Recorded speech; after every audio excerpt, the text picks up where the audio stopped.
Originating in ancient Persia, polo has evolved over the past few centuries into a dynamic and prestigious sport being played worldwide, with the epicenter right here in Palm Beach County, Florida. Polo is a team sport played on horseback with 2 teams of 4 players each. The objective is to score goals by hitting a small ball through the opposing team's goalpost using a mallet. Now this game is fast-paced, requiring players to have great horsemanship skills, hand-eye coordination, and of course, strategic thinking.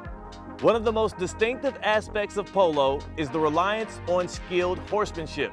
Polo ponies, known for their agility and speed, are trained to respond to their riders' cues with precision. The bond between the player and their mount is crucial for success on the polo field. The synchronicity between horse and rider, as well as the understanding among teammates, all contributes to the artful execution of such a beautiful game. Polo is a ball sport played on horseback. And there's something about a ball sport that all humans relate to.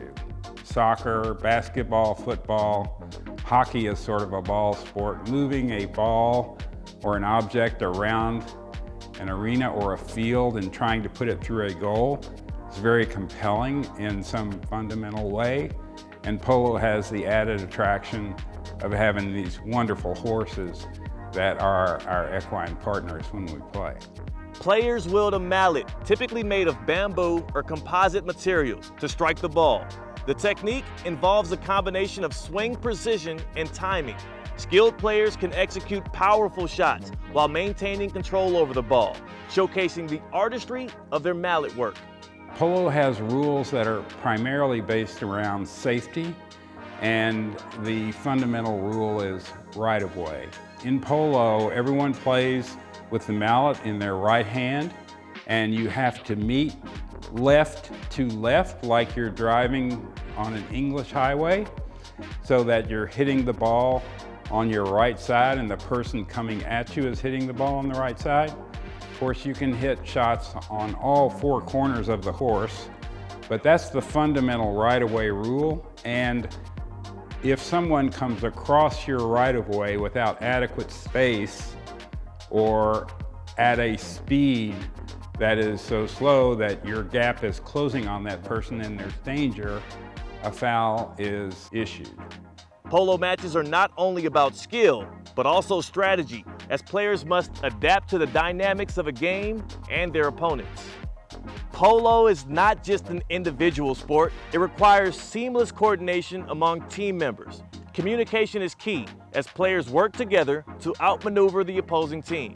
All of the great teams have great horses, and the horse is said to be anywhere from 60 to 90% of your effectiveness as a player. It obviously takes a great player to play at the very highest level, but it's important to be competitive that you have great horses. So in competitive polo of the kind we've been playing here in Wellington recently, each player will bring 12 to 14 horses to the field and play them at intervals throughout the game.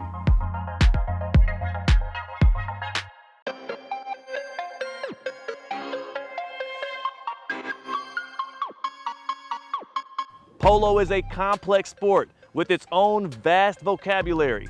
Between the polo lingo, the mixture of languages, and traditional Persian and Spanish words, it can be difficult to understand what is actually being said. Polo, we have a huge contingency of Spanish-speaking players. It's a very intense sport, so there's a whole vocabulary of Spanish curse words that are used in polo. Chucker is an unusual word. It refers to a period in a polo game. There are a lot of sort of idiomatically unusual words used in polo.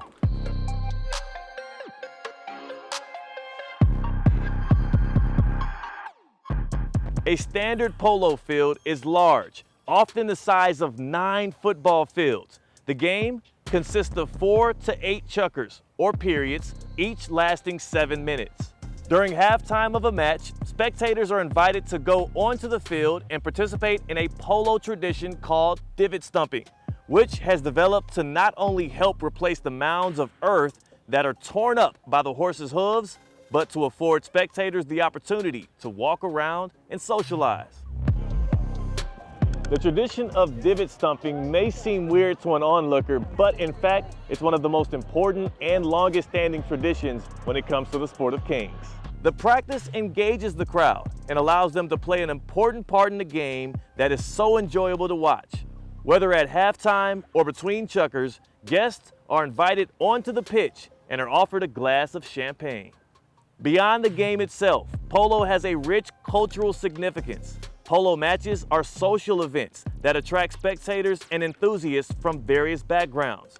The sport has become synonymous with luxury and sophistication, often associated with high society events, but let's not forget one of the high points of it all, and that's the tailgate.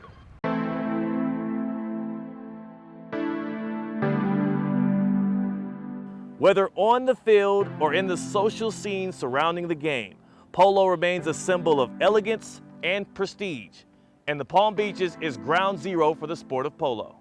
Now, while polo may seem like just a game, as we've learned today, it's a lot more than that. It's a lifestyle.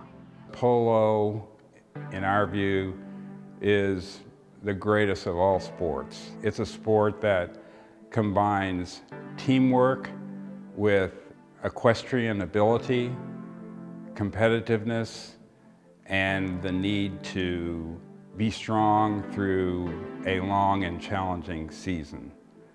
So we're very proud of our horses and the care that we give our horses and the way that we exalt our horses.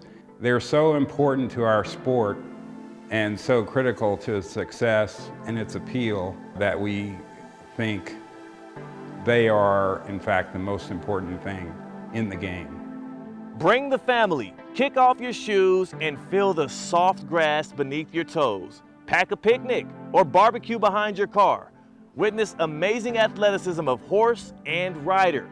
Polo is an easy game for first-time spectators to enjoy. And here in the Palm Beaches, you don't have to be royalty to experience the sport of kings.